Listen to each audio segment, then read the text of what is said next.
Cool. I'm Darshna, and I'm in 12th grade. So we already got started, but basically my program is Mahadarshan, and my intent is to help bring out your inner leader. Today we're going to talk about passion, so the importance of passion.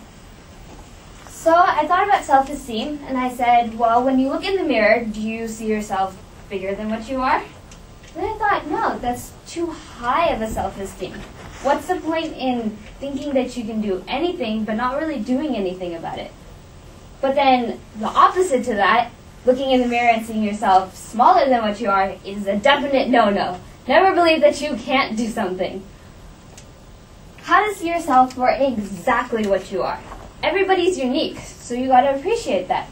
You have to think, well, there's only one of me in this world, and I'm gonna make it matter. So when you look in the mirror, you want to see yourself for exactly what you are. But how do you do that? The negative words associated with confidence.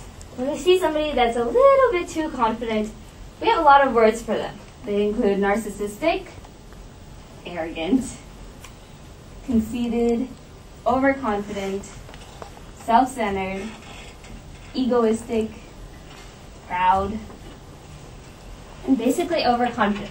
So basically I just told you, okay, be confident. And then I told you all the negative things associated with it.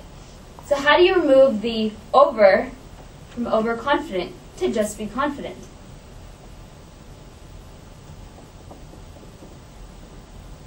Oops. That's through awareness. Awareness of both your strengths and your weaknesses. Everybody has their weaknesses. Even President Obama has his weaknesses. But the thing is, when you know those weaknesses and you also accept that you have your strengths, you can do whatever you want, because now you know how you can get there. When you're aware of what your drawbacks are, I have my drawbacks. Let's see. I know I'll never go into art because I can't draw for my life. Or I'm not ultra athletic. I love tennis, but besides that, I really can't do much.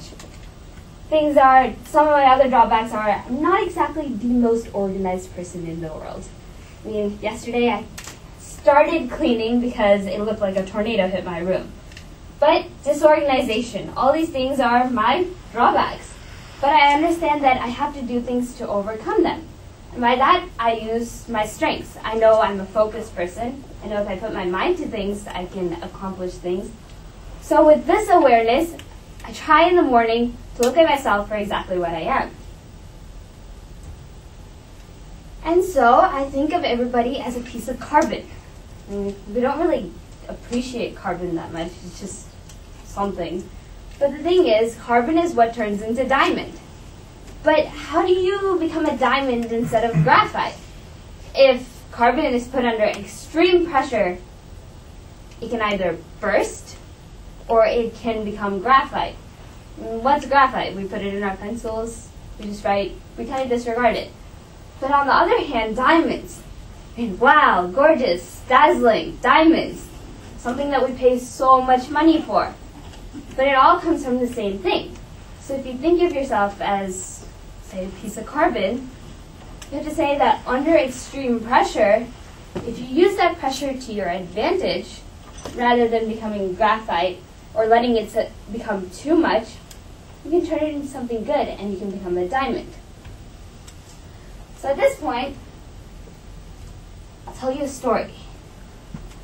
Did anybody hear the story about the girl who had a lot, or actually I'll just tell you the story, and if you've heard it, you can tell me later. So basically there was this girl who had a lot of problems. She went to her mom and she said, "Mom, I can't take it anymore. Every time I feel like I solve one thing, there are 100 more things waiting to be solved. It feels like it never ends." And the mom just chuckled. This girl goes, "I have problems and you're laughing at me." The mom says, "Come with me." So she takes her to the kitchen. And she takes out carrots, eggs, and coffee. She takes 3 pots, puts water in it, and sets them to boil. This girl's really irritated by now. She says, "Okay, I'm telling you I have problems and now you're cooking." Mom said, "Just wait." And in the first one, she put the carrots. The second one, she put the eggs. And the third one, she put the coffee. Girl figured, well, I have nothing better to do, so I'll just wait to see if she has a point to all of this. So a little while later, her mom said, now tell me what you see in the first pot. And the girl goes in, and she says, well, the carrots are mushy now. And Mom said, that's one type of people. Those are the people who start out really hard, really strong, but as soon as they're put under pressure and are put under stress, they fall apart. They become mushy. And she says, okay, now tell me what you see in the second pot. And the girl looks in, and she says, well, the egg looks the same, but I know it's hard-boiled now. And her mom said, that's the second type of person, who looks like they stayed the exact same after stress and pressure, but they started out a little bit more flexible before and willing to change, but they become hard on the inside.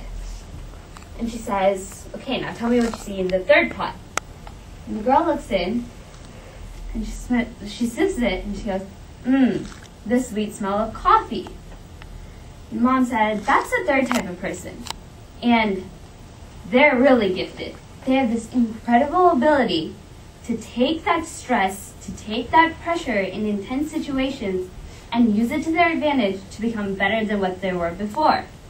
So the coffee that started out smelling somewhat good turned out smelling really good under a situation that turned hard carrots mushy and turned a flexible egg into something that became hard and unemotional afterwards. So I ask you, how many of you think you're like carrots? Be honest.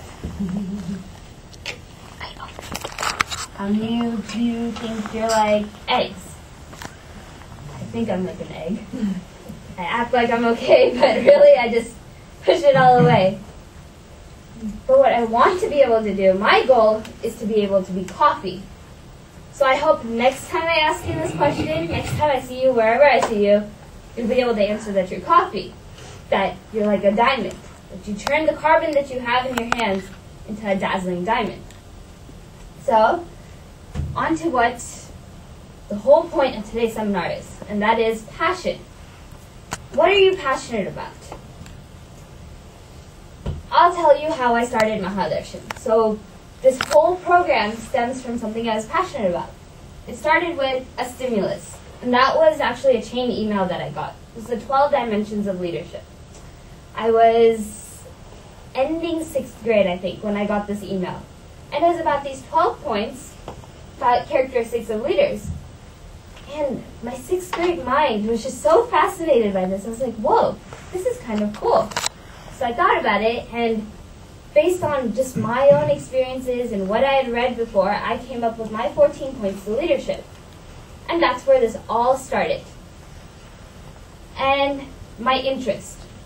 I've always been interested in teaching and education in children. I think that stems back to my mom, who's also interested in it. So I grew up in an environment that encouraged such thinking. And then last but not least, what was my passion? That is, I actually love to talk. Honestly, that's why I'm on the debate team at school, and I do mock trial. A lot of the things I do have to do with talking. So my passion was speaking. So I took my stimulus, I took my interest, I took my passion, and I put it all together, and I created this program.